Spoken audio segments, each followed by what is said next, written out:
Okay. Good morning, ladies and gentlemen. My name is Oke Nebedum. I am co-head financial services at Jackson Eti and Dedu. The time is 11:01. So we'll start this session. Firstly, and as an opening remark, I would like to, on behalf of the partners and the entire team at Jackson Eti and Dedu, welcome you all to this webinar session. The theme of the webinar is Nigeria Business and Economic Outlook, Actualizing Growth and Sustainability, the Business, Political, and ESG Imperatives.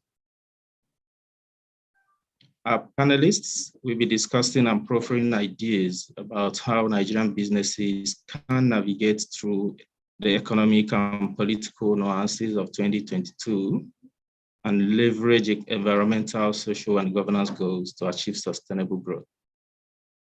So we'll start with a keynote speech, and thereafter we'll proceed to panel discussions. Without much ado, let me introduce our keynote speaker, Dr. Biodun Adedigbe. Dr. Adedigbe is the founder and chief consultant of B. Adedigbe Associates Limited, with about 4 decades of professional experience that cuts across university teaching, investment banking, project finance, management and financial consulting, as well as leadership in business and not-for-profit organizations. Dr. Adedigbe has had an illustrious career that has taken him through the University of Lagos, Enterprise Consulting Group, the World Bank, Africa Region, International Merchant Bank PLC, and First City Monument Bank PLC. He received his doctorate degree in industrial economics, specializing in corporate finance from the University of Lagos in 1989, and a BSc in economics with first-class honors from Obafemi Awolowo University in 1980, and bagged several awards in the process, including Sir Adam Thompson Scholarship as visiting doctoral student to the University of Sussex in UK.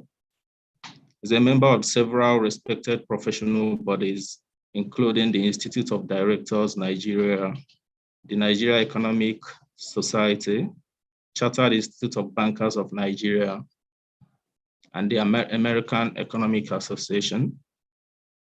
He has served in various capacities in the public and private sectors and was a senior special assistant to President Goodluck Jonathan in the office of the Chief Economic Advisor. He also serves on boards of several organizations. I will yield the mic now to Dr. Adedigbe to give us the keynote speech. Thank you. Dr. Adedigbe, you can have the mic. Thank you so very much, okay? It's my pleasure to be here this morning to share my views about the Nigerian economy and business environment and the outlook for 2022. And a very big thank you to Jackson Eti and Dedu for having me speak this morning in a keynote capacity. So what I will do is to share my slides, which of course will be made available to all the attendees after the webinar. And I will talk to them within the 20 minutes allotted to the keynote speech. Thank you so very much. I will run through this outline very quickly. There are 3 parts to it. The first is to look at the key global issues that we are looking at today coming from 2021, and then take a look at the Nigerian economy, what happened in 2021 that brought us now to where we are 2022.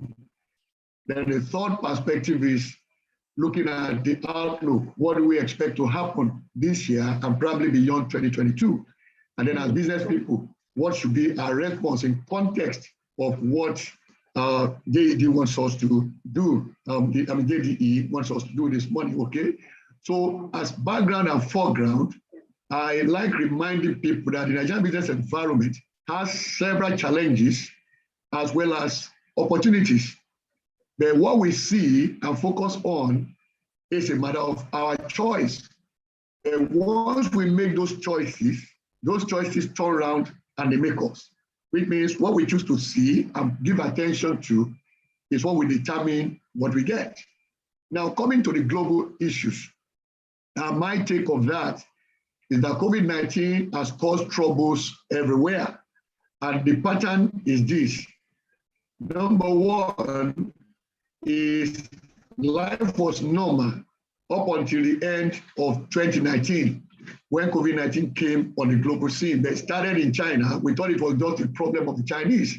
But by March 2020, it was declared a pandemic by the World Health Organization. So our life now took a new turn. We began to talk about the new normal. Now, the new normal meant that we had to respond to the unseen enemy, that nobody has an idea of how it is, how it impacts, and all of this. But in the process of time, we've learned so many things. One of them being how vulnerable this particular virus is, having protein as the membrane that covers the spikes and the hollows between the spikes. So making it therefore vulnerable to detergent and soap of any kind that can dissolve that membrane. Once the membrane is dissolved, the virus dies. So we learned that. We also learned that we could in fact develop vaccines that can offer some measure of protection against this virus. So over 300 vaccines were, of course, invented, of course, going through different stages. Some are already approved for application, have been applied around the world. And of course, leading us into talking about the herd immunity, which initially was put at 50% of population by the World Health Organization. Later, they reduced it to 40%. And so if one or two things have happened to 40% of the population of any country, or perhaps at the end of the day, we have it at a global scale, it means then that we say that we've achieved herd immunity. We can begin now to return to how we used to live before COVID-19, especially with respect to contact-intensive economic and social activities. So it's one of two things. Either you have been vaccinated or you contracted the virus and recovered from it. Any of those two will bring some measure of immunity. So if 40% of the population achieves that, then we can begin to talk about the next normal, as we call it in business consulting. But we know how it impacted different countries, companies, and of course, households all around the world. There was the oil price war between Russia and Saudi Arabia at the start of it. Stock markets crashed all around the world. The global economy contracted by 3.3%. Nigerian economy that we are discussing today contracted by 1.92% in 2020. Many economies around the world suffered the same fate. Okay, very few escaped that, maybe countries like Taiwan, very few of them.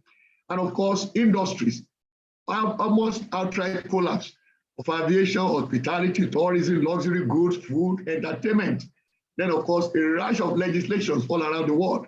Lockdown here and there. At some point in April, May 2020, over 50% of the world population was under lockdown. And so gradually reopening and learning now to live with COVID-19. We're now talking about social distancing, of course, personal hygiene. We talk about personal protective equipment for medical personnel, and also, masking for the regular citizens. So what were the implications? Governments around the world introduced several stimulus packages to ensure the economy did not collapse outright. So, and of course, we saw stimulus in fiscal operations by the government directly. And then we saw what we call monetary policy accommodation. We call it accommodative monetary policy, where central banks did one of two things: either reduce interest rates to zero, or in fact go negative, or alternatively, they introduce what they call quantitative easing, which means they start to buy bonds. When they buy bonds, they exchange for that liquidity, which means they want to use that to pump more money into the economy. We saw that happen all around the world, but we now say, look, we're in the era where businesses, and in fact also not-for-profit organizations to be talking about the next number, which is the essence of this webinar by Jackson Echianedru this morning. What has happened to the global economy? It grew strongly in 2021 on the back of the low base it was at in 2020. So what is expected this year? The IMF predicts that it will grow by 4.9%. And that's quite strong globally. But that growth also will not be at the same level across the regions. Some will grow faster than the others. And of course, all this is still related to COVID-19 variants that we keep discovering. But of course, as we discover them, we also learn a lot more in terms of how to deal with the implications and impact of the virus. Increased global energy prices. The price of crude oil today is nearing $100 to a barrel. In fact, last week, there's a particular, let me say, type of crude oil that hit $100 to a barrel. So Nigeria's one, we see that in the next two slides, okay? But that is causing inflationary pressures all around the world. Then, of course, there's rebound of international trade. Now, central banks are reversing their policy of low interest rates plus what we call bond buying. We call it reversing, rolling back the stimulus of bond buying, and also now raising interest rates. That's what we call normalization. Of course, Sub-Saharan Africa is also projected to grow strongly by 3.7%. But again, as I said earlier on, unevenly distributed. The major fear going out of this is that if from the low base of 2020, most economies around the world grew strongly in 2021, and then in 2022, we expect them to begin to slow down and go back to normal growth path. It means if inflationary pressure, that inflation rate, does not drop, there is likelihood of what we call stagflation, which means the economy is not growing enough to obviate the adverse effect of inflation, in which case you have stagflation, which many advanced economies exited some 40 years management teams of different governments around the world, but also the monetary authorities. Talking about comparatives, I decided to put this slide here to demonstrate what I just mentioned. Inflation comparatives between USA, UK, and China. UK and China, we can see inflation rate there going up, even as at January this year, 2022. But in China, rate of inflation has been dipping since December 2019. Now, how about policy rates, that is rate of interest that central banks put out? Again, in China, the rate is going down, whereas in UK and US, the rate is trending upwards. So what that tells you is that inflation rate is a major consideration to what central banks do with respect to what we call the policy rates. Now, how about the global perspective to borrowing? Global debt has risen from $83 trillion in year 2000 to $295 trillion in 2021. That was last year. Last year, global debt compared to global GDP was 355%, and that was pretty high, unprecedented in the history of economic management and tracking. So now, policy rates are being raised, therefore, by major central banks. And of course, the impact of that increase, normalization as we call it, will depend on where you borrowed from. If you borrow from China, the rate is dropping. If you borrow from UK or US, the rate is trending upwards. But again, it will depend on the type of loan you took. If the loan is fixed rate loan, the rate will remain the same. But if the loan you took is floating rate loan, that means the rate on your loan will also change along with the rate in the market. So now, what are the major trends to watch out for? 2022 going forward, I found this summary, very excellent one, from the London Economics, so I picked it out. There will be a big struggle between democracy and autocracy. There's in fact an annual democracy index that is constructed by the Economics Intelligence Unit. They just published the one for 2021 last week. I have a copy of it. But what that shows you is that there are 5 levels in terms of democracy, autocracy as a continuum, okay? What you might say, the best form of democracy is the extreme. You have a score of 5. And the worst is autocracy, that where you have a score of 1. So when you see that global map, you see where each country falls in. Nigeria falls in number 4. All right. Now, pandemic to endemic means COVID-19 will, before end of 2022, perhaps at the latest, early 2023, become endemic. That means with a combination of what I said earlier on, vaccination, the recovery from contracting the virus, plus now the availability of therapeutic drugs that will now make COVID-19 become like malaria in Africa, in India, in Pakistan, and many other countries and continents where malaria is endemic, where once it's confirmed you have malaria infection, all you do is take the medication, pop it into your mouth, swallow it, and go about your business as normal as you used to do. So that is what it means for COVID-19 to become endemic, which means we are likely to now confront the next normal. I've talked about inflation worries. The future of work will change as well, in the sense that COVID-19 lockdown, remote working, now companies are opening up, more staff are required to come back. In some countries, people are refusing to go back to work full time.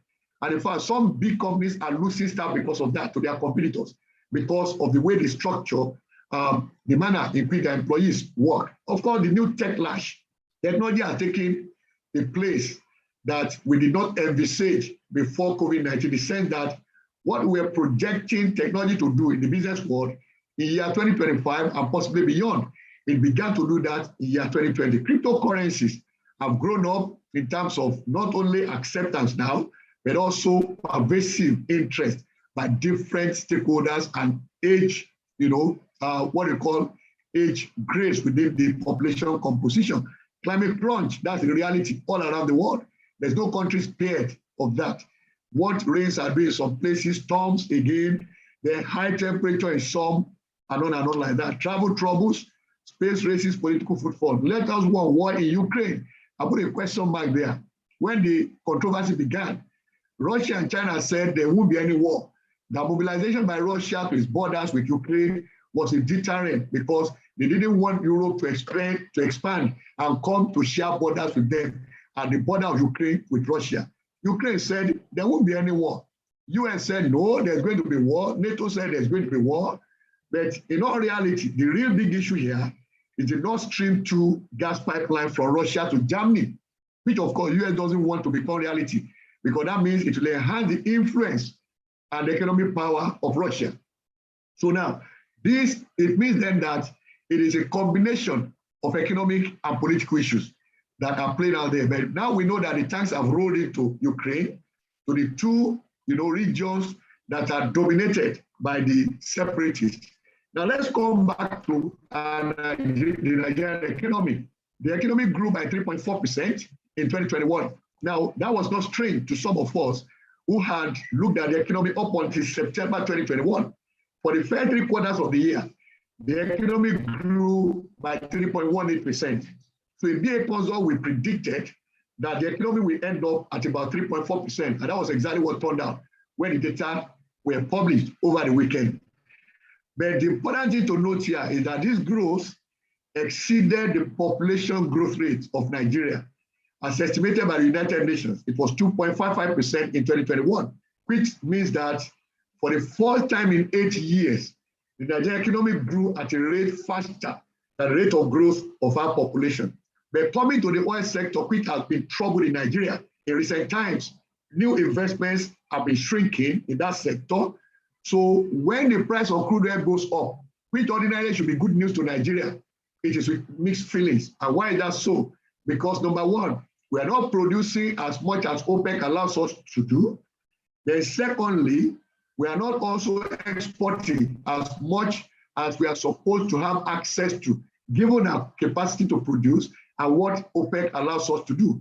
And then the third one is that whenever the price of crude oil goes up, it also shows up on the pricing template for refined petroleum products, because we don't produce them in Nigeria.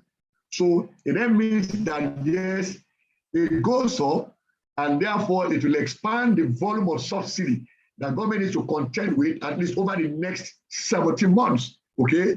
Subsidy was supposed to end June 2022, but that was rolled back to the next 18 months that began in January this year. So which means from this point, or we are still looking at 17 months that the Nigerian government will still have to deal with, subsidy. Now, this particular slide, I developed it a couple of years back to make a statement that the Nigerian economy is diversified, because many analysts and in fact officially government also took the position that the economy is not diversified, which is not correct. Wherever you talk about diversification, it's about what kind of economic activities are taking place and how distributed are those activities across the various sectors of the economy. There are 43 sectors to the Nigerian economy, but these 43 can be summarized into 19, and that's what National Bureau of Statistics has done. Those 19 sectors are what I have here on this chart. What did they contribute to Nigerian GDP in 2021? So that is what you see here. But the important thing for us is that there are 6 major sectors that contribute the most to our GDP, and they are agriculture, trade, ICT, manufacturing, mining and quarrying, that's where oil is, and of course, real estate, okay? Those are the 6 major sectors. Between them, in the last 10 to 12 years, they've contributed between 77 and 82% to our GDP. So if I'm a business person, therefore, these are the sectors I want to give attention to. Who are the top players there? How many of them can I get to be on my own plate as my clients or customers, as the case may be? Now, oil, of course, accounts for the bulk of our exports. And so in terms of merchandise trade and foreign earnings, oil accounts for between 89 and 90% of our earnings.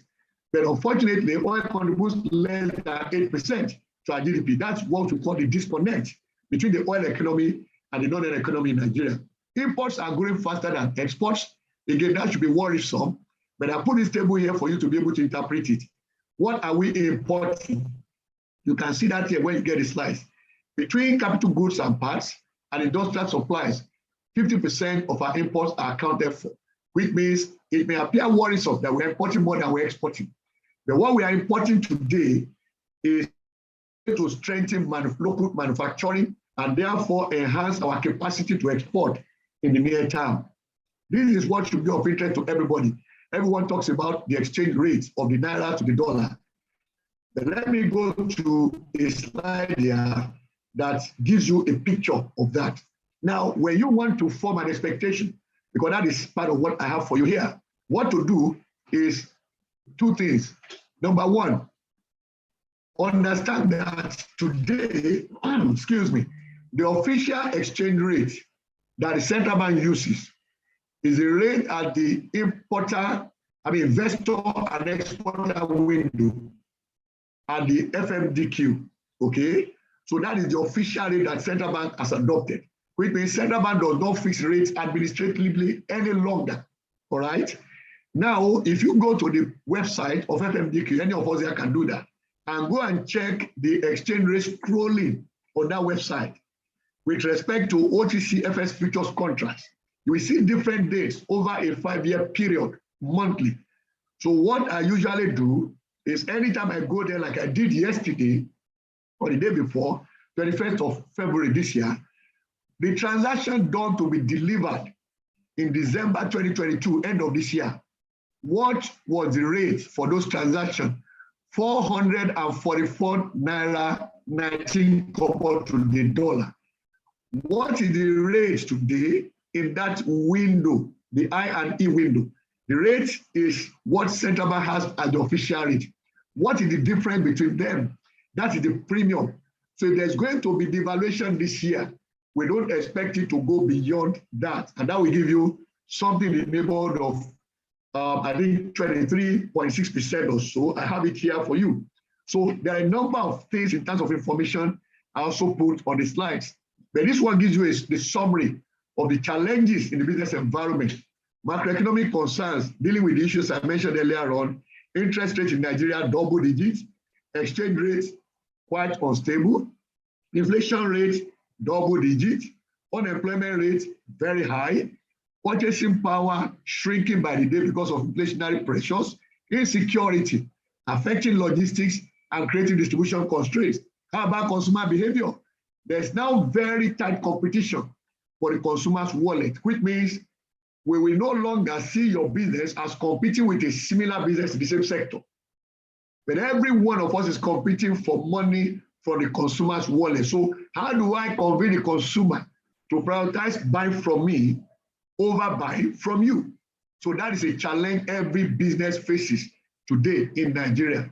There's of course employee restlessness. The technology has brought disruptions. Cybersecurity has become a major issue all around the world. There's now a migration from Internet of Things, IoT, as you know before COVID-19, now to what we call Internet of Behavior, which means your company is sitting on a lake of data. So we no longer therefore talk about big data or thick data. We now talk about a lake of data, which means you have related with clients over the years. Can you find from that relationship the patterns they follow when they buy from you? That pattern should give you an idea of when they usually buy in the course of the year. So when you understand that pattern, when should you also begin to prospect them?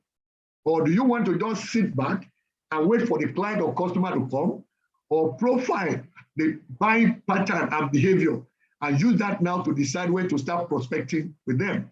Blockchain technology has come to stay, as you describe it in banking, that if the banks are not careful, cryptocurrency, when it matures on the back of blockchain technology, will do to the banks what email did to postal service.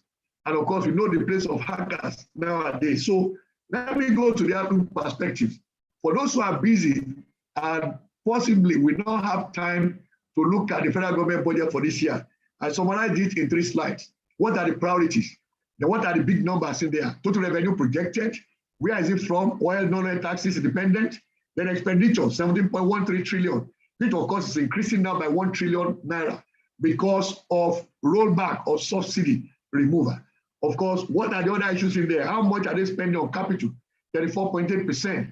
How much of this is, debt service compared to total revenue of federal government compared to also, the independent revenue of federal government. Now, coming to what to expect, I also did a similar thing with the Finance Act 2022. Of course, we have a tax expert that we talked to that, but I did a summary of that here as well. As a business leader, what is the pattern all over the world, not just in Nigeria?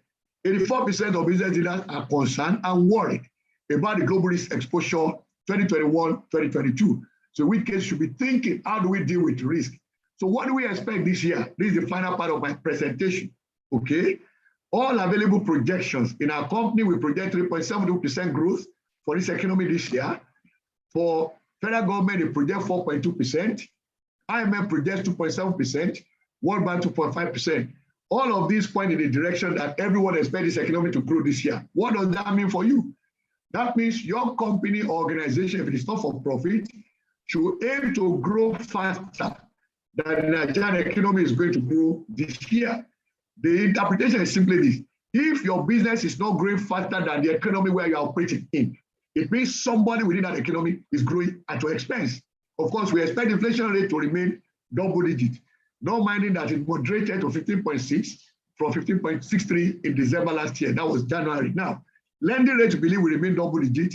I mentioned earlier, what do we expect? If you compare the FX OTC futures contract rates for December this year at 444 naira to the dollar, and of course, compare today with the rate at the I and E window, that gives you 6.26% premium at the minimum.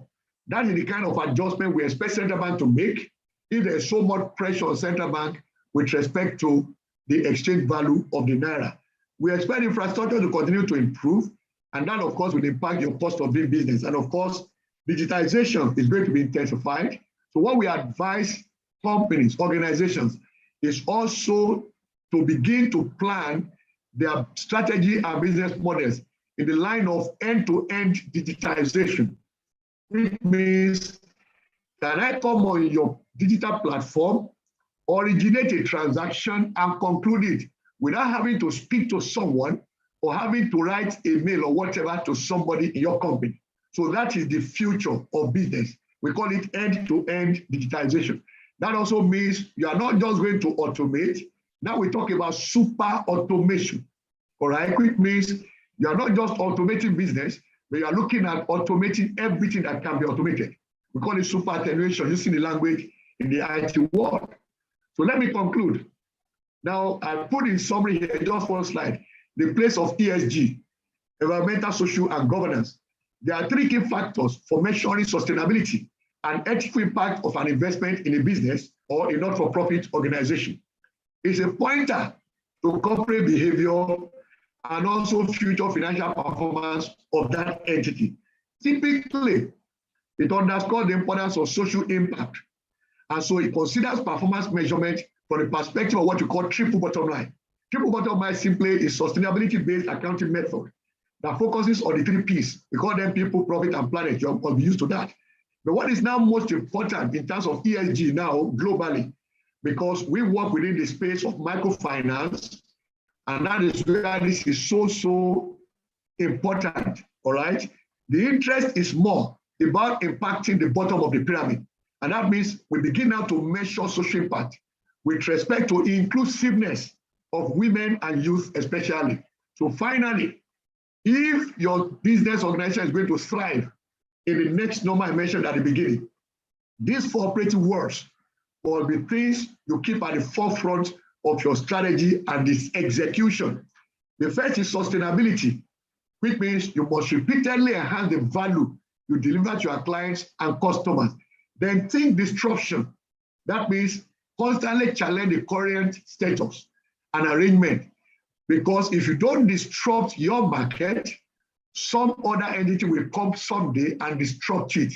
And that can take you off the map. That is the whole essence of the book written by Andrew Grove, titled Only the Paranoid Survive. Now, reimagine means look forward and think forward.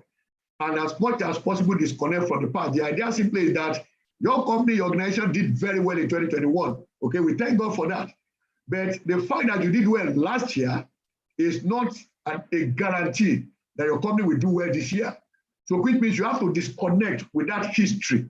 That history we call post-mortem analysis.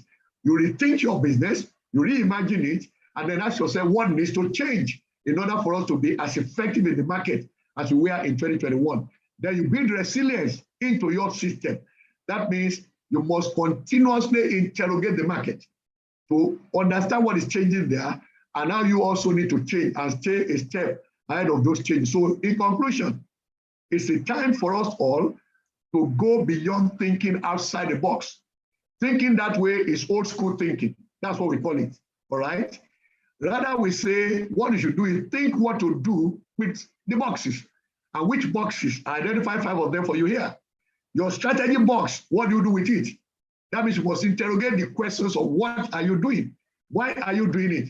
How are you doing it? For whom? Where are you doing it and where?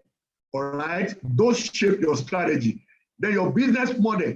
How does your strategy convert into money? If it's a business entity, we measure your performance in terms of your balance sheet footing and also your profit and earnings. Of course, so many other issues. Then we also now measure social impact, which means how are these things you are doing impacting the environment where you operate? If it's a not-for-profit, then we want to also measure the support you received in terms of donor contributions. Okay, what did you make of them? That is how we measure you in terms of value. Resources, what do we need? And how do we get it? Relationships, whom do we need? And how do we get that? The era we are in now is more of collaboration. And that means it's not about just collaborating with those in the same business with you, which is first leg of it. You also collaborate extra industry that is outside of your industry. Finally, organize. And that talks to the 4 P's from this perspective: your policies, your procedures, your business processes, and the daily practices of your people. That is what they do daily. How do all of this connect to your strategy? If they connect to it, then we say that your strategy is being executed without drama. So thank you very much, ladies and gentlemen. We'll take other issues during the panel discussion.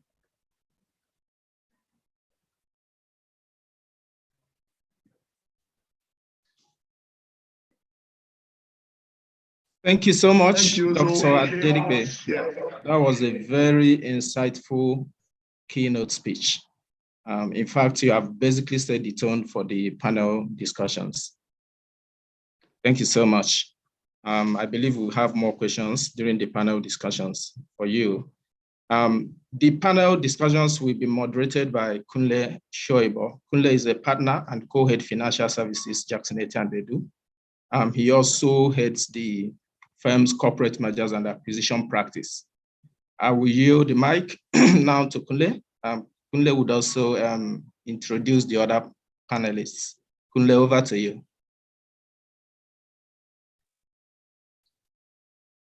Good afternoon, ladies and gentlemen.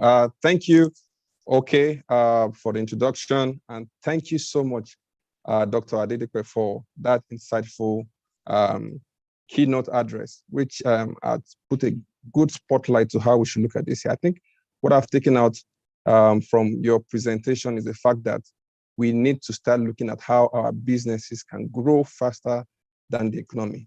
We need to build resilience, and that's how we have to continue to interrogate the market. We need to look at how we can reimagine. That's to look forward, and also think forward, right? And also embrace sustainability. And that's really the essence of our topic today. We're talking about growth, but not just growth, but we need to ensure that we're growing sustainably. And then we have a distinguished panel of speakers who are here. I'll go quickly to introduce the panelists. And Dr. Adedipe will also join the panelists for the discussions. So I'll start by first introducing Anna-Marie Slot. Anna-Marie is the global head of ESG and the global head of high yield at Ashurst. Ashurst is an international law firm with about 30 offices globally, and those 30 offices are on 5 continents. As the head of ESG, global head of ESG, she leads the firm's ESG strategy through engagement with clients, as well as being the global head of high yield. She advises investment banks, corporates on a wide range of corporate finance and securities transactions, including high yield offerings, as well as green bonds. Interestingly, she's been named as one of the top 300 female transaction lawyers by the International Financial Law Review for women leaders since 2018 up until now. It's a pleasure to have you, Anna-Marie, on the panel. Thank you. The next panelist is Tolulope Adeleru Balogun. She's a media professional with over 15 years experience in the Nigerian media space. She's a CNN journalism fellow. She's an award-winning journalist, having won the Eloy Presenter of the Year Award in 2013. Eloy means Exquisite Lady of the Year. And she's also won the award for Africa Development in 2016. Tolu started her career in the United States. She started her education in the United States, which she did up to the high school level before coming back to Nigeria with her family. She's later studied at Bowen University here in Nigeria, graduating top of her class. And since then, she's been blazing the trail in the media sector. Currently, she's the business anchor for Business Edge on News Central. It's a pleasure also to have on board Tolulope Adeleru Balogun. Tolulope, you're welcome on board. So Thank you very much. Okay, excellent. You could please unmute your mics. That's for Tolu and Anna-Marie. And you can also put on your screens just so that the audience can also see you. So we'll jump straight to the discussion. So Dr. Adedipe has laid the foundation for how we should be looking at this year. Interestingly, I was surprised that he's projected a 3.7% growth for this year, right? I was thinking that if we were coming from a low base level, we wouldn't be growing as quickly. But there are other factors, and that includes this year being an election year. So the election season has started, right? So we're seeing political activities, building up on a daily basis. So we've seen the passage of the Electoral Act. We're seeing political parties preparing for their conventions. We're also seeing preparations for the midstream gubernatorial elections in Osun State and Ogun State and Ekiti State. So that's going to create quite a bit of issues on the political plane. So my first question will go to Tolulope, and is in view of the panel discussions, as well as what the political terrain is, what would you think would be the key political risks that will characterize this year, and which businesses should be looking out for in the course of this year? Thank you so much, Kunle. Unfortunately, I don't think there's one key political risk that businesses and even just citizens need to be on the lookout for in this year. We all know that as elections come, literally governance in Nigeria tends to take a back seat. It goes to the back burner. It becomes no longer a priority, and it becomes all about who's going to take over the office of the president and those who enter into the National Assembly, as well as governorship for the on-cycle state. So it's not one particular political risk. There are a number of them. And at the top of that list really is truly instability. Unfortunately, it seems that every election we have in Nigeria, we tend to believe it's going to be that election that can really destabilize, or that election that will be the red flag for the country. And that's where we are once again for 2023. It was a very volatile situation, very similar to what we saw in 2015. So I want to take us back to that. In 2015, the elections that brought President Muhammadu Buhari into power had the same issues at play. Nigerians were facing a harsh economic situation. There was growing discontent with the government as well, rising insecurity. And these were some of the pillars that brought the president and the APC into power.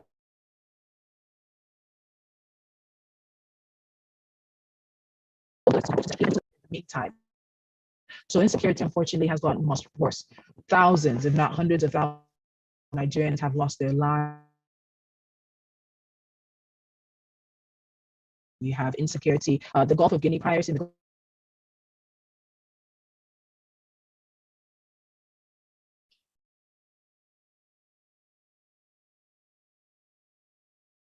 Sorry, Tolu, I think we have lost you. We may need to check your network connections.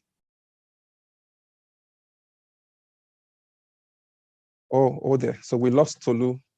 Fingers crossed, I'm sure she'll be able to join us back on the conversation. So we also have a situation where Nigerians are also, yes, there you go. Nigerians are also very discontent. And I think we saw that particularly with October 2020. And that's not just Nigerians, that was particularly young Nigerians. So the conversations have evolved around young Nigerians participating in politics, the insecurity situation, the economic situation as well. We've seen another migration. I think this would be the second or third great migration that Nigeria has experienced in the country's history, where people are leaving the country looking for better opportunities, not just security, but particularly economic opportunities for themselves and their families. So some of the issues that will also pop up with these elections today, everyone is waiting for the Electoral Amendment Bill. And that's the Electoral Amendment Act, of course, and the amendments that are coming. The president has not signed. There are a number of implications for the fact that he does not sign today, which could actually throw the potential of having the elections, as already stated by INEC, into question on the dates that INEC has stated. Now, the president has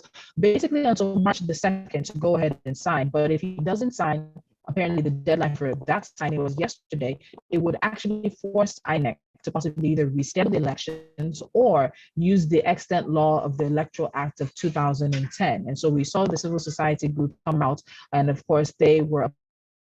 This is something that's been a back and forth between presidency and the National Assembly for a number of times.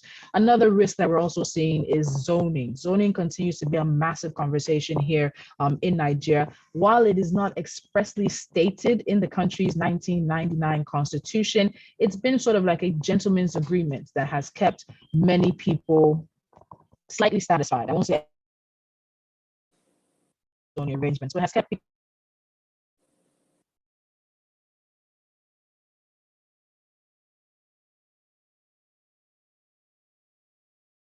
Sorry, Tolu, it seems we lost you a bit again.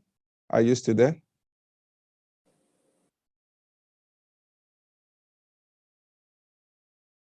Just trying to give out some seconds because it tends to come back. Okay, I think we lost Tolu, so we'll just wait for her to come back.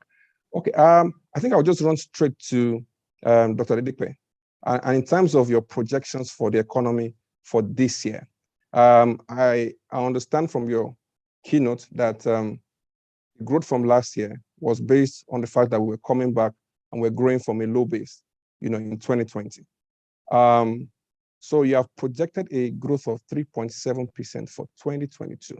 I mean, I would like you to understand what's driving that growth, for this year, just so that, people who are businesses who are on this webinar can understand what to begin to look at. Then in addition, right, what are those factors, both internally, and external factors that will be necessary for actualizing growth in 2022? Thank you so very much, Kunle. In terms of the growth expected in 2022, we're coming from the background of, number one, as rightly said, we had a low base in 2020 that informed the growth we achieved in 2021. But when you look at the pattern in Nigeria, we did not have any lockdown in 2021, as it happened in some other economies, or let me say jurisdictions, where in response to other variants of COVID-19, they did some measure of lockdown. Some even went to an extreme and said, look, like China says the zero COVID. That means any region where they see an infection, they lock it down immediately, okay? We don't do that in Nigeria. Most contact intensive activities still continued in Nigeria as normal. And as you must have also observed, not many of us here observe the rules in terms of social distancing and even masking. So, and what does this mean? That means the economy ran the way it had done historically, which was why it was not difficult for us in BA Consult to correctly, project where the economy will end up at in 2021. Because if you look historically, if you map the first 3 quarters of the year, usually 4th quarter in Nigeria, the Nigerian economy always runs faster. So when you look at the running rate, the only quarter where there's a slowdown is the 1st quarter of the year, which we are in right now. So if that happens, then it means that we expect the economy to run faster this year in the light of, yes, we know it's a pre-election year, quite all right. We know that there are also risks that I mentioned in my presentation that everyone has to confront, and I will come to that also shortly. Now, it means then that if this non-res sector that was the major driver of the growth in 2021 is also expected to continue that growth trajectory, it means then that there's a likelihood that the economy will grow faster than the 3.4 we had in 2021. The other question is which sectors will produce the growth. I don't know, I will check when I have a slide where I show the growth pattern of those 6 sectors of the economy in the last 6 years. We can single out 3 of them that have maintained an upward trajectory in the last 8 years, now going to 9 years. So we expect those sectors to also still grow strongly in 2022.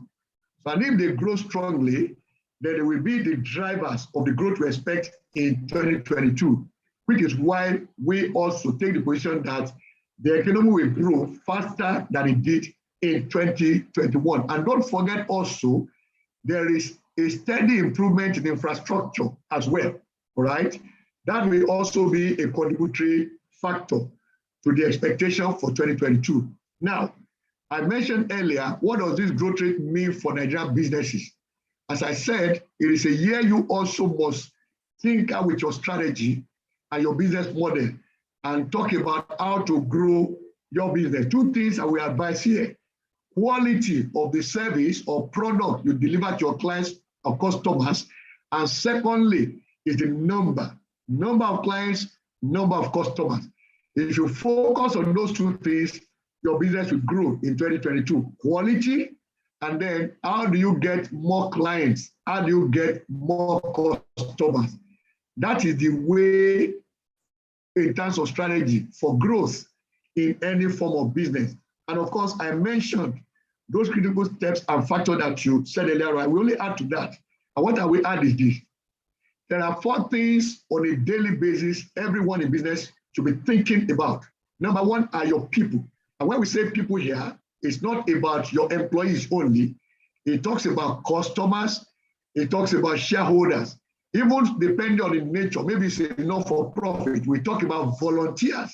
okay, contributors of any form. All of these people, are they engaged and are they involved? For example, when I engage directors of companies, what I tell them, I teach directors' involvement in business development, okay? And when I engage them, what I tell the directors to do is use that recognition that the market has for the title director to mobilize business for the organization. And so it means then that when you talk about people being involved and engaged, it is about looking at directors, shareholders, beyond employees, and so on and so forth, to be involved in developing the business. Secondly, is your strategy. Your strategy should be so simple that every member of staff in your organization should be able to explain it in his or her own simple manner. So quick means you communicate your strategy and your people understand it. It is what people understand they take ownership of. So if that strategy therefore will become a reality, your people must take ownership and responsibility for it. So in which case you must simplify it and ensure it is well communicated. Third thing is execution. And like we always say, a poorly packaged strategy, excellently executed, is by far superior to an excellent strategy poorly executed. And that is just to underscore the importance of execution. Then we say that the processes in your organization, are they running without drama?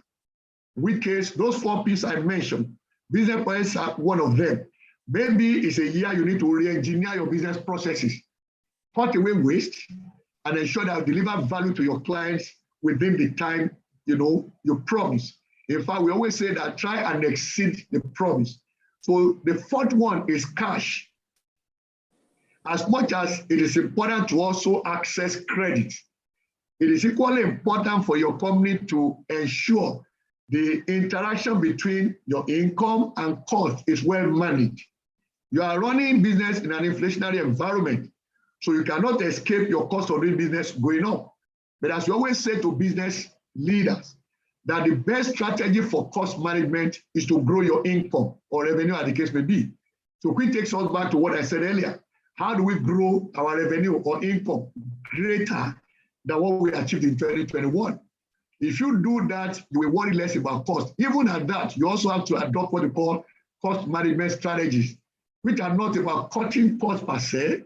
They're about ensuring that every naira that your company spends, because we are talking in Nigerian context, you get value for it. If I'm going to spend more naira, but the value we get in return is greater still, that becomes what you call incremental income. So cost management is not about cutting costs, it's about making every cost you incur productive. And that becomes more important in a year that we are in.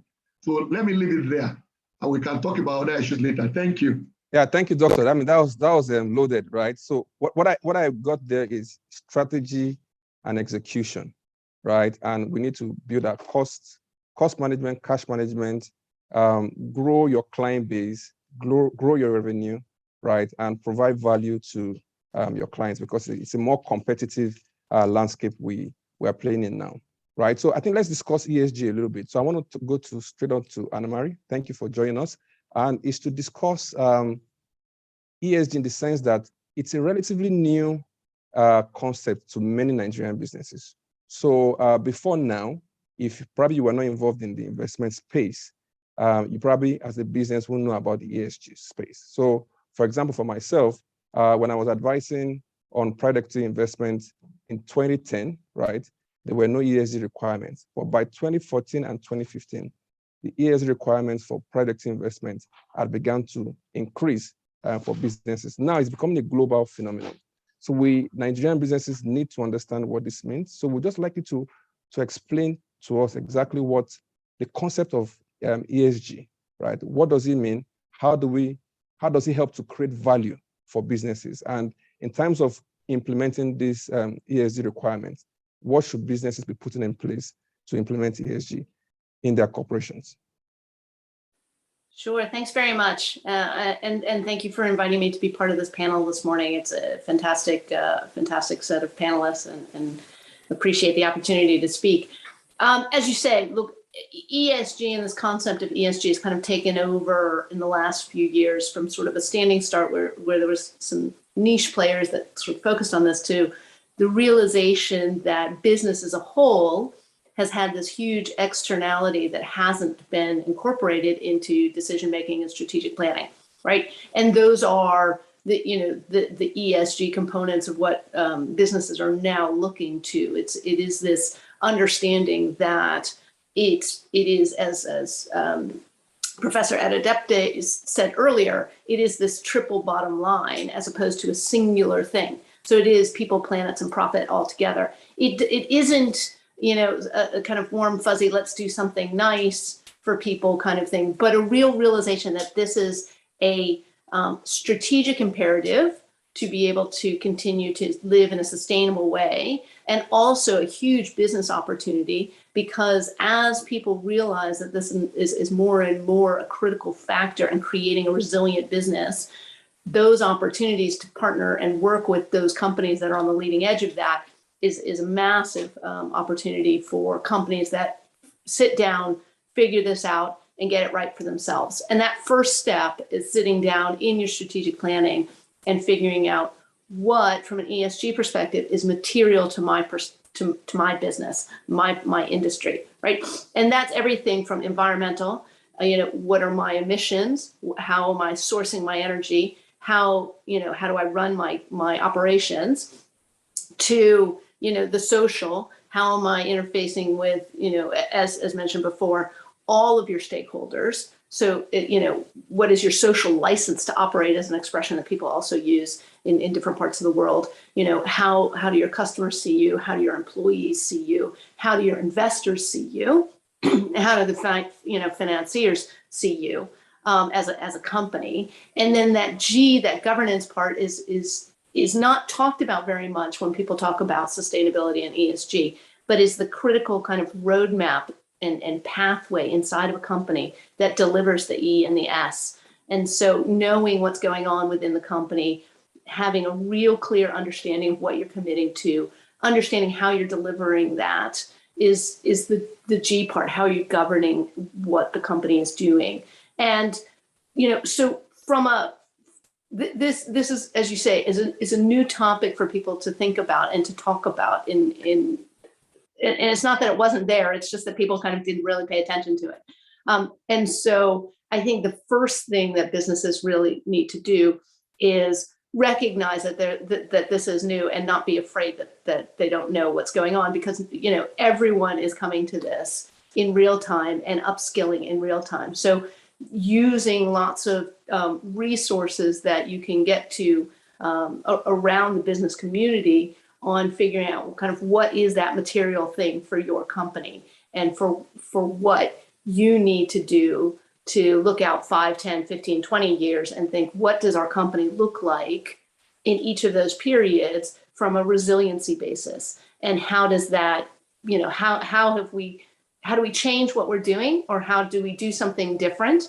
And an example for that, so for example, you look at an oil and gas company. There are lots of those in Nigeria. It's about sitting in the seat in that oil and gas company and thinking, I'm an energy company, right? How am I providing energy in 5, 10, 15, 20 years time? Because it's very likely, given the amount of pressure that's being put on people in different places, and particularly on the finance world, to finance a sustainable and resilient future, that in the future, there may not be financing if you are a pure play oil and gas that has no pathway to another type of energy, right? And so that's the stick. But the carrot is, if you sit down now and figure out how do you become an energy company, you are you're on a path that gets you ahead of your competitors, right? So there's a great example. There was a company that was called Dong Energy, which was the Danish oil and natural gas company in Denmark, quite far north. They sat down about 10, 15 years ago and said, okay, we're an energy company. Where do we think the future of energy is going? And they transformed themselves in about 10 years into a pure play renewable company. and they have now renamed themselves as Ørsted. So when you see Ørsted, you look back into Ørsted's history, you understand that pathway, that transformation that they have gone on to figure out exactly what does it mean when I look in a more holistic way at my business, what opportunities are there for me, and what are the things that I need to think about differently. And I think that, the great thing in Nigeria and in Africa is, you have that ability to kind of get it right the first time and to really implement things in a way that is more holistic and does look at that in that way, rather than kind of, having to take a lot of legacy and refit it essentially. But cognizant of time, I'll stop there. All right, thank you, Anna Maria. That was quite insightful, right? So how I see ESG also is just, making money, meaning well, having that holistic approach to ensure that as you grow your business, you grow the society and the community, so that you don't grow out and destroy the community or grow out of the community and then you have really nothing to rely on later. And thanks a lot for that. I will circle back to Doctor. And now you mentioned about risk management, in your presentation. Now, what are the risk management processes that businesses should be putting in place for this year? You mentioned about the foreign exchange risk, there's inflation, there's insecurity. How do we put in processes in place for this year? Then the second thing is, do you think it would be difficult for people or businesses to access financing? And if there'll be difficulties, what should they be looking at in terms of accessing financing? Thank you so very much, Kunle.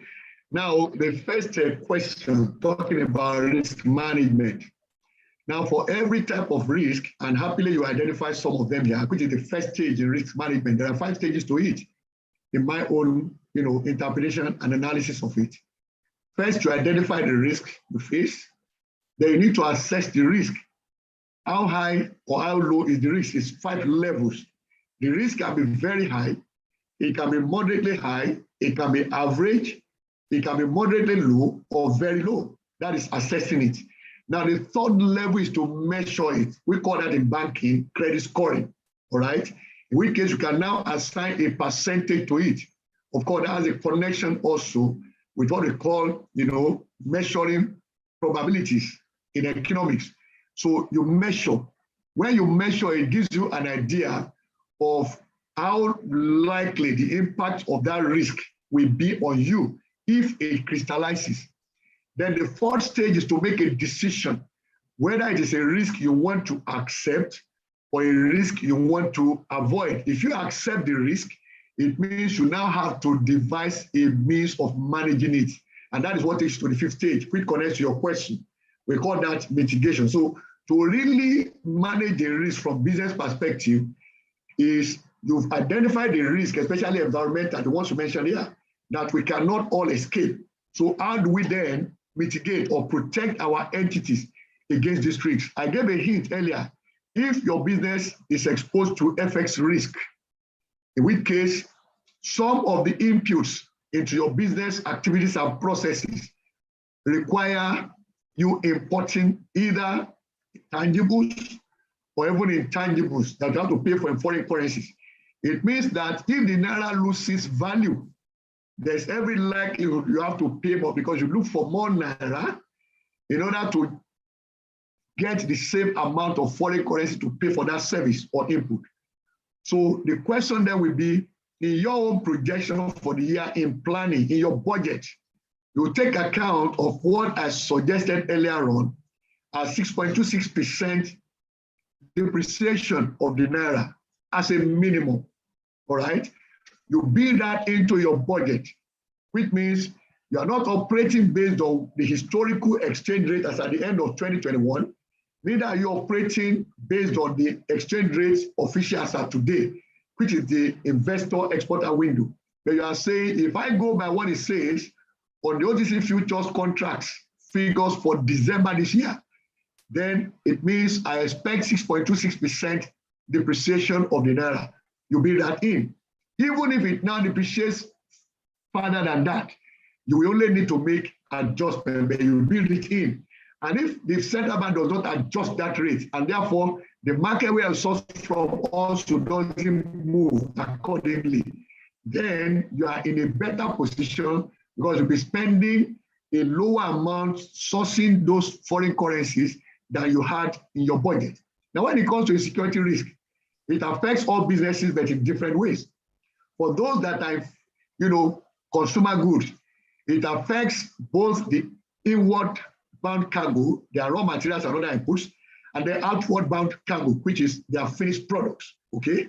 So the question for them is looking at that geographical space, as those trucks move in and out, how is insecurity impacting them? Then also looking at your own employees and looking at your business. So what are the areas of your company's vulnerability to insecurity risk? So what can you do? Take, for example, if you talk about health security, let me just take it even from HSE perspective, okay? So we now say that, look, in order to ensure that your people remain healthy, there's what we call the COVID protocols that you put in place 2 years ago. So the question is, as of today, have you relaxed that or you are still maintaining it? So we can then take it beyond physical insecurity because there are different perspectives to insecurity when you really break it down. There is also cyber security. So which means the more of your activities you migrate to the digital platform, the more exposed you are to cyber security. Now, when it comes to that, when we engage different levels in business organizations, there's a level of concern that the board of directors will have with respect to cyber security are different than senior management, are different than the management team of a company, and then the people on the shop floor. So all of them must be aware of the different dimensions of this to your own particular entity. And so how do we then become guardian angels for the companies where we work? That is, how do we protect the company? So that again is a matter of the nature of the business. Then of course, inflation affects everybody. As I said earlier on, when you do your budget and planning for the year, you would have built in there, I expect, a certain percentage increase in your cost of doing business this year relative to 2021. So that is the first line. But then you now look at what you call cost management strategies, as I said earlier on. One of the ways to do that is first and foremost, make everyone in your company a cost management ambassador. That means everybody becomes cost conscious. And so the habits and choices of people on a daily basis will line up more with managing costs, avoiding unnecessary costs, rather than just doing business as usual, so to say. That is how to manage the risk of inflation. We can't escape it. We operate in an inflationary environment. So but the most important thing is how do we deal with that? Now, there are, of course, other business risks, okay, that relate to the peculiarity of your own business. So let me go now to the second question, access to finance. Interestingly, the annual doing business ranking done by the World Bank, the latest available is for 2020. Of course, World Bank has suspended that, but they found some, some manipulations in the data for some countries in the 2020 edition. So they said they will suspend it until they're able to resolve the issues around that, both internally in the World Bank and also those they get information and data from. But based on the latest available, in terms of access to credit, they call it getting credit. Nigeria, ladies and gentlemen, ranked 15th among 190 countries that were assessed by World Bank in the latest available doing business ranking. And so that means getting credit in Nigeria is a lot better than what you see in many other countries. Being number 15 among 190 is something to talk about. But the issue is this: if you want to access finance as a company, it is either from the banking system or let's say from the capital market. So what are the requirements? If you approach a bank, ordinarily, they will evaluate you based on certain, what the bank has called, they have different number of criteria. Some have 5, some have 6, Some have 9, some have 18. They call them the C's of lending, okay?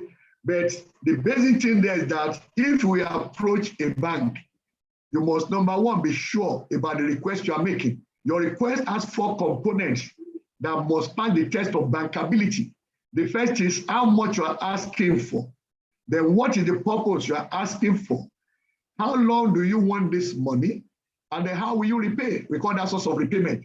Now we say for your request, access to finance with the bank to pass the test, those 4 components of your loan request must be logically related.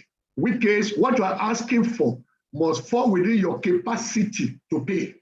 And when a bank wants to measure your capacity, they look at how much income you generate, they look at what it costs you to generate the income, they look at the surplus that remains. Out of that surplus, will you be able to meet the maturing obligations of that loan, which means the repayment of the principal, and of course the interest and other charges you pay on it. So that is how they measure your capacity. Then of course, character. Character, the bank will measure in its own way as well. From your antecedents as a customer of that bank, otherwise they look at your relations with other banks as well. Of course, they have a platform that is common to all of them, where they can check whether indeed you are a credit customer that has behaved right over the years in relating with other banks as well. So if you have such a record that makes your business bankable, one thing also people lose sight of is this. We call it in banking the cost of the need to borrow. Why do you need to borrow? That connects to cash that I mentioned earlier on, where the banker will look at what you did with the cash you generated in the past. So if you did not manage the cash generated in the past effectively and efficiently, then the bank will have to worry about what we likely do with the cash you generate with the support of the credit that we give to you. That's from banking. If you are going to the stock market, it's a different ballgame entirely, similar in a way, but again, at that instance, people are taking a bet on your company that if you issue a bond that will generate sufficient cash, of course, there is an architecture within that space that will ensure that what you also generate comes into a particular fund, an account from which both the coupons will be paid twice in a year, and of course, when the bond matures. But that will be on the basis of your track record. So you can't access finance in the stock market or capital market if you have no track record of efficient management of the resources generated, and of course, the efficient management of the capital that your company had. So those are the 2 perspectives. So either of them will depend on how you have managed your business historically. That is why you find it on some occasions, banks actually pursue some customers to borrow from them. Whereas for some others, they are pursuing the banks, and the banks are saying no. Everything boils down to how you've managed your business in the past. So, and of course, the future, they also do projections. And we do projections for as long as possible.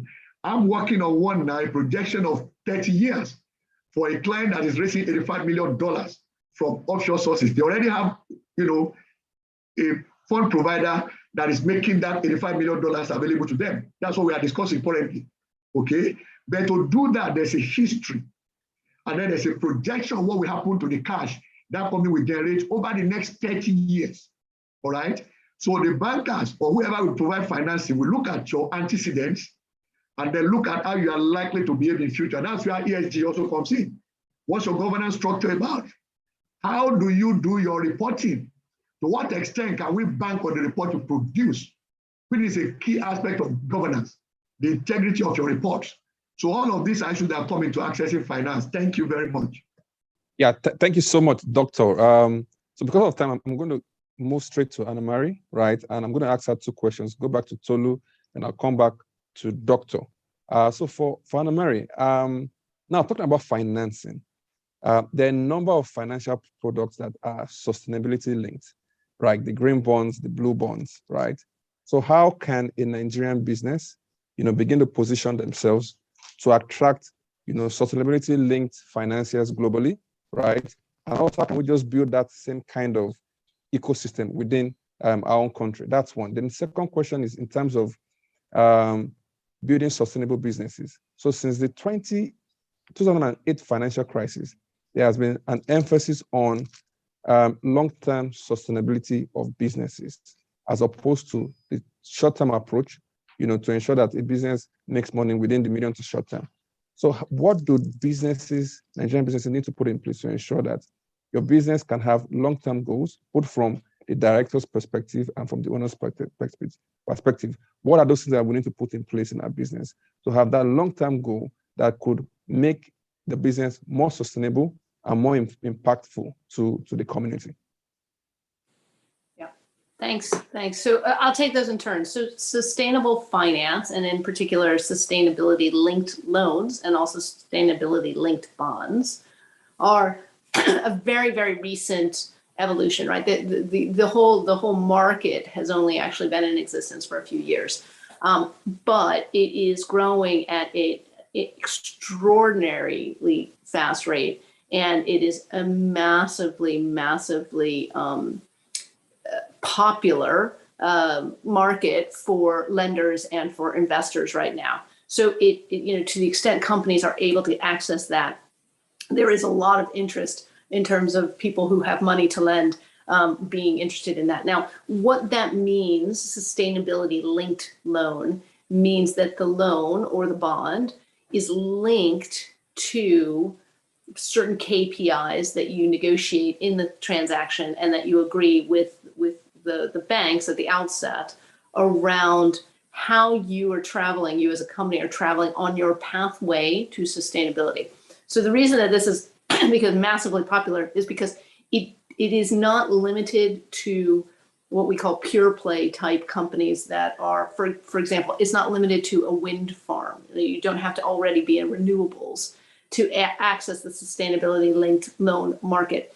You can be a company that is currently, producing something that doesn't really sound green, as long as you are, again, sitting down, figuring out what is material to your company, and then finding a pathway of how you transition your company from where it is today to where it's going. And so those KPIs, frequently, the KPIs are around emissions. So how much does your company produce as an emission? So if you're a manufacturing company, that's usually a huge bit of your emissions. If you're a services company, it's usually quite a small bit of your own emissions, but quite a large bit of what people call your scope 3 emissions. So there are 3 scopes of emissions.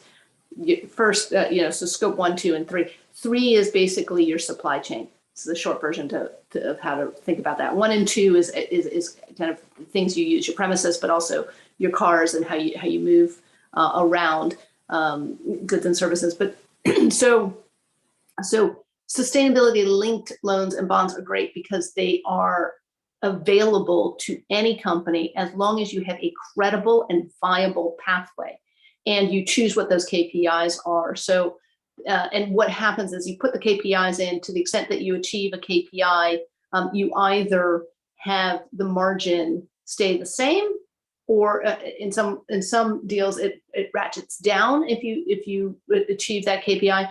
In other instances, if you do not meet the KPI, the margin ratchets up, and so it creates an incentive structure for the company to be delivering on those KPIs. Now, that KPI can be everything from transforming all of your sources of energy inside of your own company to a renewable source. It can be things like fitting out all of your offices with motion sensor lighting so that you use less lighting.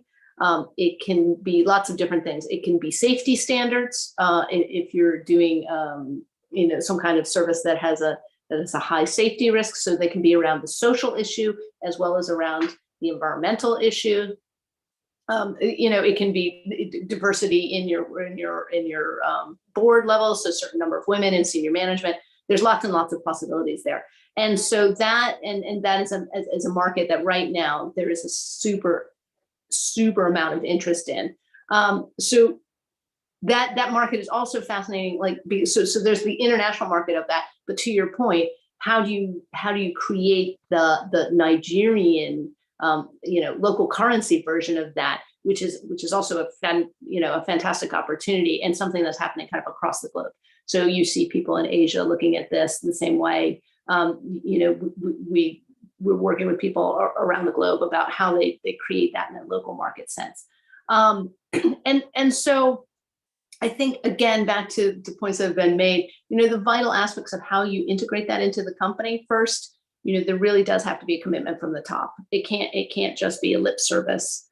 It has to be the realization from the top that doing this creates a company that will be there in the future and be resilient and be a functioning part of a flourishing economy. And so you get that tone from the top, but then you really do need to sit down and have it as a bullet point on your planning. It seems like it's something in the future, 2030, 2050, these dates are, hopefully I'm retired by then, it's that kind of, feeling. But in actual fact, to achieve something in 2030 or 2050, you have to start now, right? You need a 2-year plan, you need a 5-year plan, you need a 7-year plan, you need a 10-year plan out to that 2030 deliverable. Because otherwise, if you wait until 2030, it's a bit like it's a bit like whether you watch what you eat every day or you have to diet right after the holidays because you went crazy, right? And it's always easier just to do the first one than it is the second. And so it's about companies keeping that on their radar, even though it doesn't feel like it's at your door, right? It doesn't feel like it's the biggest risk, but you need to plan for it. And the best example of that is COVID, right?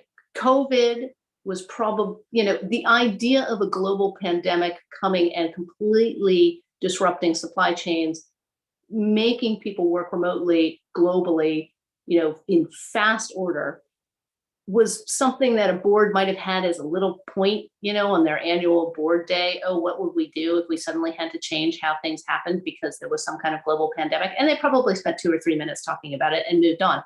But that happened, and it's, the entire economic systems of the world had to adjust to it. And so it, just because it's a bit of a, unlikely or not immediate feeling event doesn't mean you don't need to put it in your strategy. And I guess that's my key point is you need to put this on your planning for this year, and it needs to stay on your planning for every year.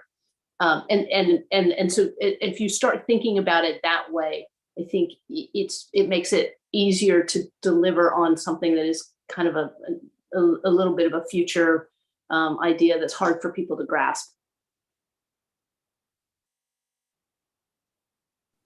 Awesome. Thanks. Thank you for that explanation. So we need to start now and start putting that on the plan for our businesses. So I'm going to move now to Tolulope. So Tolulope, I want to talk around spending within the political season, spending. So if you look back historically as to how we spent, both from the government side as well as from the business side, what will you say will be, what sectors do you think will be the biggest winners for 2022 in terms of government spending as well as private sector spending? Then I'll give you another second question, and that's in terms of if you have a crystal ball, right? So if you look at the political landscape, what do you see in terms of trajectory of Nigerian businesses towards the end of 2022 up until 2023? Is it going to be a platform for growth, bigger growth next year? Are we going to have a bigger projections for next year based on that trajectory? Or do you just think it's not going to be uncertainty? So over to you, Tolu. Thank you, Kunle. Okay, I'll start my video, but I'm just being very cautious with it right now. So in terms of the spending, I would just say, let's look at how much is typically spent when Nigeria has elections anyway. So for 2019, the Independent Commission actually released some figures, and they showed that about 189 billion was spent on conducting elections for the Presidential, National Assembly, Governorship, State Houses of Assembly, and the FCT Council. And that translated to about 2,249 naira per eligible voter. That was the most expensive election in the history of Nigeria. And the projections for 2023 are that it's going to be even much more. So if you see that much spent on the official side of things, you can imagine. Sorry, Tolu, it's beginning to get patchy, so maybe you can put off your camera. Yes, let me put on Thank my you. camera just to be on the safe side. All right. So if you see that much spend on the official side of things, then you can just extrapolate to consider how much is going to be spent on the unofficial side of things. And what we find is that the periods preceding an election year, there's a high amount of transfer and flow of public funds, mostly from a region of higher financial temperature to a region of lower financial temperature. And basically this is funds are spent by aspiring political candidates to the masses in different ways.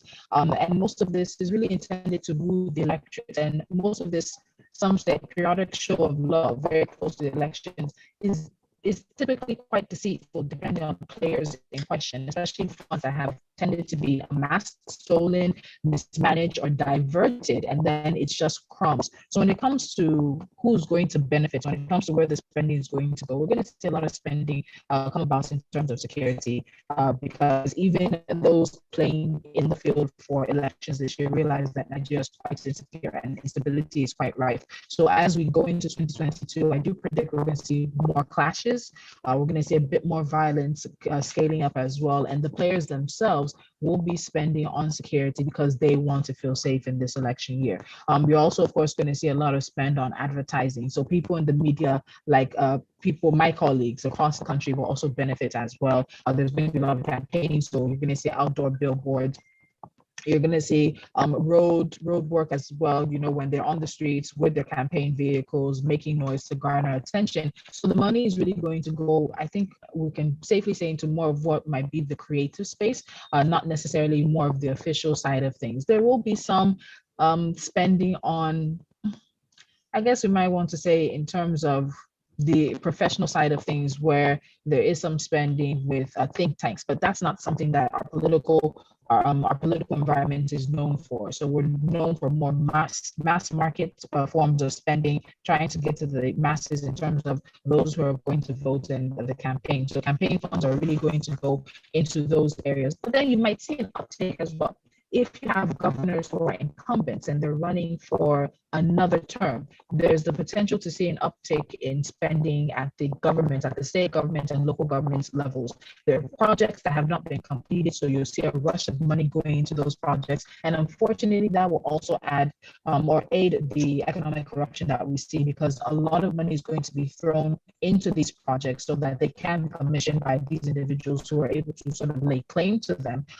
See money thrown into that as well. And we basically find that it's those who control the economic power, the money, where it's coming from and how it goes to other places, that tend to end up really controlling the direction of the vote. I won't say the voter, but the vote, because of the financial inducement that comes before, during, and even after.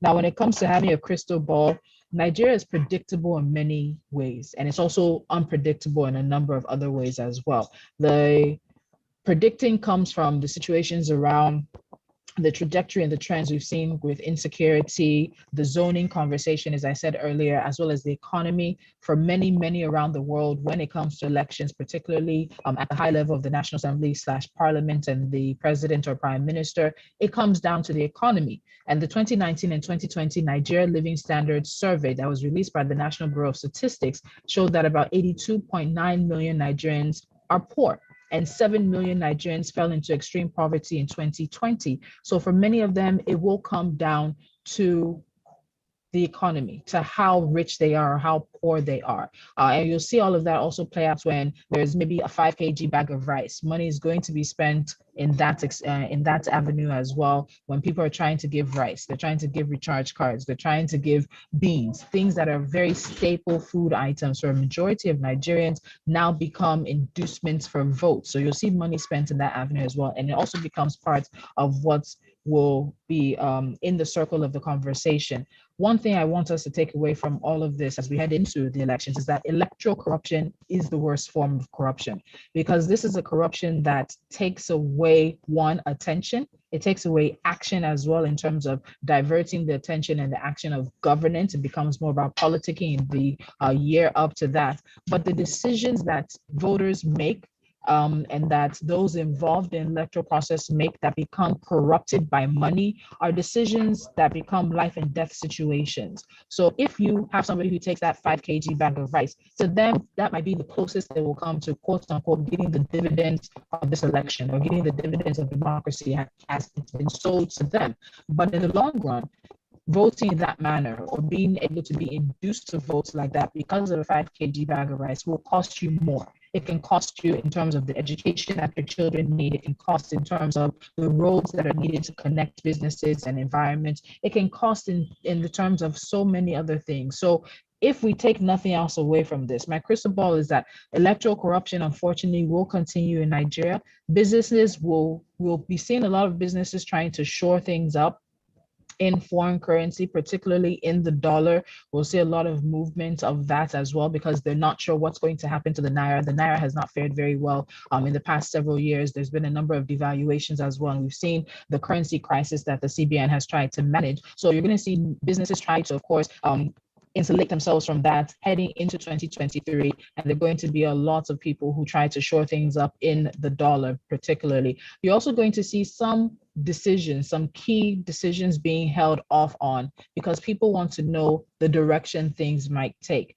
Muhammadu Buhari has shown his economic hand in terms of what he believes to be a priority. He's more of a protectionist president who almost communist, not so much of a free market or liberal market person. And we've seen that play out in some of the decisions. So there are going to be those both businesses internally and externally, and particularly investors who are going to hold off on some major decisions that might need to be taken concerning Nigeria's economy, because they're going to want to see how things might play out. So there's going to be a bump, one or two bumps that might come once the decision of the flag bearer for the PDP or the APC, the two main political parties, is announced. Then we're going to see a lot of conversation as to how those individuals might run the economy. And still a lot of decisions might be held off on the higher level of the business side because people will wait to see. But on the lower end, Nigerians are going to continue to do their business. One day after the next, they're going to try and continue to hope and hold out that there's someone who's able to bring the runaway Naira back away from the galloping edges that it has gone to, be able to work on electricity as well, which is a major source of economic drain for not just private individuals, but also businesses across the country as well. So those are the things that I really see. So businesses are going to be quite tepid, holding out to see what the elections hold, and then also what the security situation around things is. Many people are anticipating some violence across the country, but people are not sure how that might play out and how bad it will be. But those are a few things that I think definitely we're going to see the trend and see how that plays out in 2022. Okay, thank you so much. That was very insightful. But because of time, we have to just quickly run through, give people opportunity to ask questions. So I'm going to ask Dr. Adedigbe one more final question, right? I would like you to answer in just 2 minutes. Then we'll take questions, and to our participants, I would like you to put in questions through the Q&A chat box or just the normal chat box itself. So we'll be waiting for questions. And once Dr. Adedigbe answers, we're going to run through a couple of questions for 10 minutes, then we can round up this session. So Dr. Adedigbe, looking at Africa, 1.2 billion population, GDP of 3 trillion. Now we have the African Continental Free Trade Agreement. Do you think this will be a game changer? And if your answer is yes, is it going to be a growth opportunity for Nigerian businesses, or we should be looking at it as an edge mechanism for our businesses? What do you say?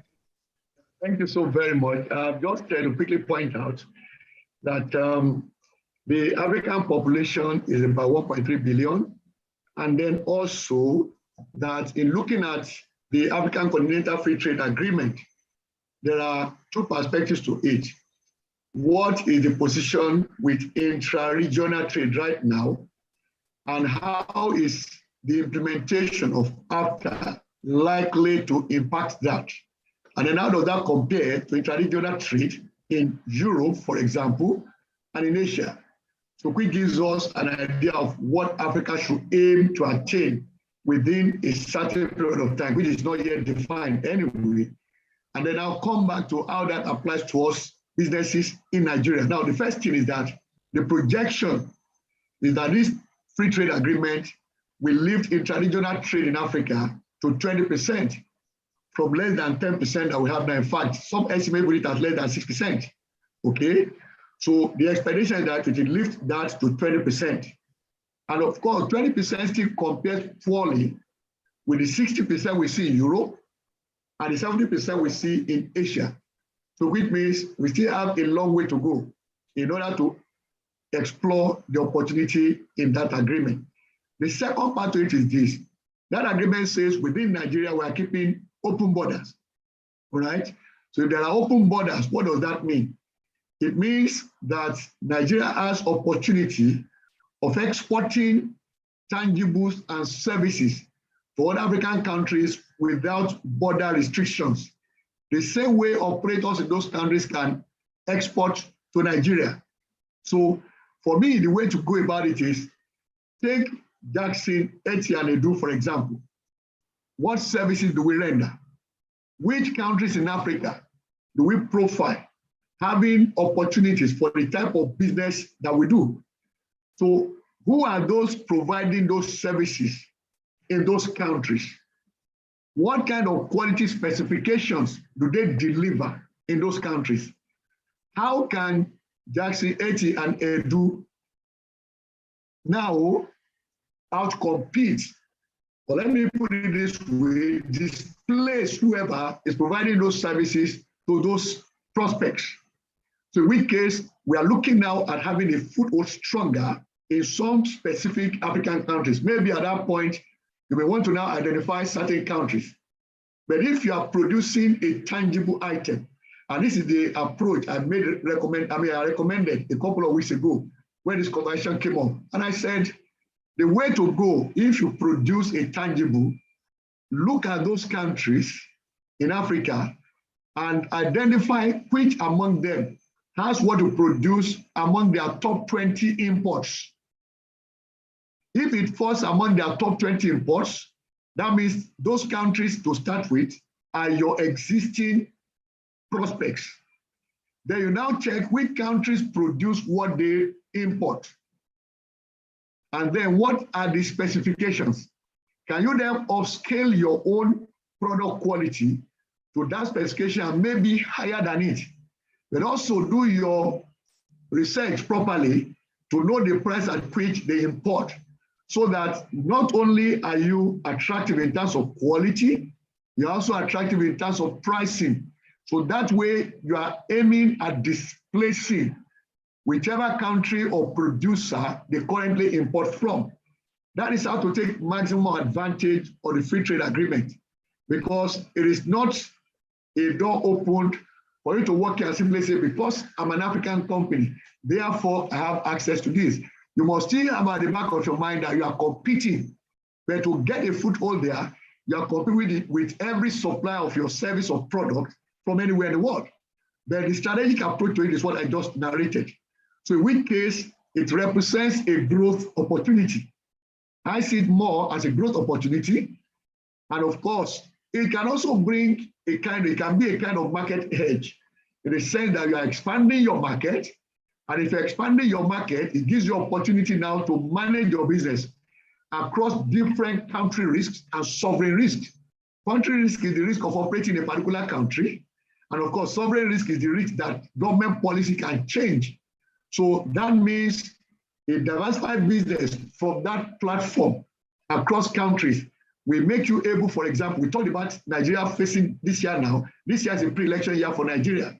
Election is not the same year in all these African countries. So that means you have possibility, therefore, of hedging election risks and other risks that relate to the political environment in a pre-election year and even in an election year across different countries. So it can serve both, purposes. They are not mutually exclusive from my own interpretation. So thank you very much. Thank you so much, Dr. Adedikpe. So we'll run quickly to the questions right now, just so that we can round up. Unfortunately, Anna-Marie had to step out of the webinar because she has another meeting. I know we have a couple of questions here on ESG. I would like to pose one of them to Dr. Adedikpe, because I think you've done a short reply. And that question is in terms of the fact that the social and governance aspects of ESG are clear in Africa, right? But how do we respond to the notion that developed countries were polluters during their developmental growth phases? Then why should Africa, already facing a precarious future, be kept from the same growth opportunities that other countries have utilized? Does the cost-benefit analysis really work at this point in Africa? Doctor. It's a fantastic question. In fact, I put a note there that I'm 100% in agreement with the attendee that posed that question. And my view there is very simple. Everybody talks today about fossil fuel being dirty, all right? And so we are all talking about transition. And of course, transition energy-wise means we are migrating away from dirty fuel and we are going to green and also cleaner fuel. Understandable, because of the damage utilization of dirty fuel has done to the environment. We all understand that. But the question is, what about development? Now, for us at this stage in Africa, that is my own view. We recognize the need for green energy. We pursue that quite all right. But I think we must also do like the Asians have done and are still doing today. The Asians made it very clear that we also want to develop our economies. So when we develop and stabilize to a point where we can compete, then we can talk about the nice cities that follow clean energy and the rest of them. And that is what the direction they have taken. And so if I were to look at Africa, I would say, do what the Asians have done. And they are still even doing that as we speak. For example, in 2021, China opened about 18 new coal mines in 2021 alone, okay? Of course, we say energy from coal is dirty, just like fossil fuel as well, that's hydrocarbons, okay? But the point really is that we want growth, we want development. So let's find what we have available to power that growth. And when we get to the level of comfort in terms of growth, we can now talk about, clean energy. There may be transitions, yes, 2030, 2040, 2050. Everybody says we don't need a fossil fuel again. Nothing stops us using our own fuel. And that's my view. Thank you so very much. Yeah, but a follow-up question. So how do we do this? Yes. We need a platform to be able to make this demand to the global community. And as far as I'm concerned, the African leaders are not saying anything today. Can there be a business platform whereby this can be done and pushed forward? Nigeria committed to 2060. All right, so we signed the protocol for 2060, quite all right. But see, for me, there's a whole lot we can do between now and that time. Already there is what we call sustainable energy sources being explored in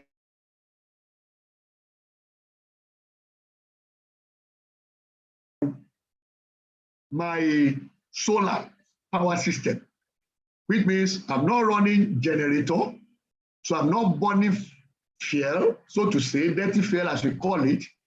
Neither am I having power currently from the national grid. So, but being a part of this right now, I'm using green energy, which is from the sun. Renewable, yes, and very clean, okay? So even that also has its own challenge. That we talk about electric vehicles, I always point out to them, what happens to those batteries when they get to expiration? How do you manage them? Won't that impact the environment? So even green energy has its own downside as well, okay? So but the point is that, like the person that posed the question asked, we must do proper cost-benefit analysis to choose what is best for us now and going forward. We will also transit, but we don't have to transit at the same rate that the advanced economies are transiting to clean energy. That's just my own position on it. Thank you. All right, thank you, Doctor. So there's another question, and I want to pose this to Lope. And the question is, the typical Nigerian refrain to business is Nigeria will soon be going to polls. So that means people look for opportunities to make money during elections. So the question now is, how does the country start to reduce the impact of politics on business? If you could help us, Lope. I think the simple answer to that is to elect people who have a business mindset. Because if you have people in office who have a political I must win mindset, they want to spend all activity to get to their destination. A lot of times we talk about governments not having any business in business, but they do have business. They need to create an enabling environment. They need to do, in Nigeria's case, do away with multiple taxation. I heard when Ms. Adipe mentioned the Finance Act, I've had multiple conversations on that. And one of the things with the changes we've seen with the Finance Act is that businesses are not necessarily able to keep up year on year when there are certain small changes that come up. But if you have people who are business oriented, who believe that the driving force of Nigeria's economy is going to be small, medium sized businesses, who believe that they need to empower people, who believe that they need to give people light. So Mr. Adipe will not have to be using a green source. While it should, of course, and it is much cleaner and easier, that should not be the case. So the best way for us to get away from that is to elect people who have a business mindset, who know that with a 200 plus million population, a GDP growth rate of 2.7%, and a population growth rate that's 2.53%, we have to be in the business of business. We need to elect people who have business mindsets, enabling environments, who will solve electricity, who will make sure that roads can connect markets, who will do the necessary when it even comes to education so that Nigeria can benefit from that in the long run. So that won't be solved now, unfortunately, if we're looking at the present crop of those who are running for different positions. But we need to start looking at people who present us with economic plans, not just for the short term, but for the next 10, 15 years, for an Africa, for a Nigeria that needs to fight for the fourth industrial revolution, for a Nigeria that needs to bring more young girls and women into the tech space so that we too can benefit from the tech revolution. So for people to get away from that, we need people who think like business and who know that a whole year of sort of diverting governance away from its core responsibility of making things better for the people, it's a whole year that can actually set Nigeria back, particularly coming out of COVID, particularly coming out of supply disruptions. Right now, we're seeing oil prices. This morning, just before my show, we heard oil prices are already around $99 a barrel. We will likely hit 100 in the coming days. I think that Nigeria would benefit much more from oil prices at that level, but we're still in a situation where the subsidy conversation has been kicked to the next administration. We need people who have a business-oriented mindset so that when elections come, they won't stop the business of governance and the business of getting Nigeria moving to focus on politics. Awesome. Thank you for that. And I think what I'll add to that is we also need to encourage people who have a business mindset when they come out. Muted. No, I can speak. Can you hear me? Okay. Yeah, maybe it's from your side. Okay. I think it's from your side. So what I would say is that we probably need to also encourage more people who are business minded when they come out. We need to come support them, vote for them, so that we can have those kind of people in government. Now, final question, I'll just take it to Dr. Adipe, and it's on ESG factors for upstream oil companies to consider. So what kind of ESG factors should they consider as they transit to more sustainable and renewable forms of energy? Thank you very much for that. I saw it in the question box, and I think essentially their own is well cut out for them because of the nature of their activity. You are in production, so the highest risk in production upstream is oil spill, and that does a whole lot of damage to the environment. So in terms of your own ESG strategy, it should be first and foremost, how do we ensure it doesn't happen?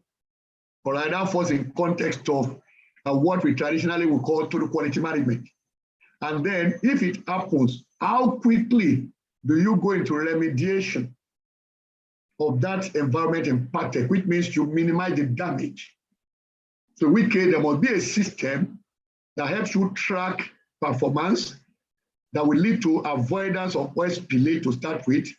Then there must be also a system that alerts you when there is a leakage somewhere, all right?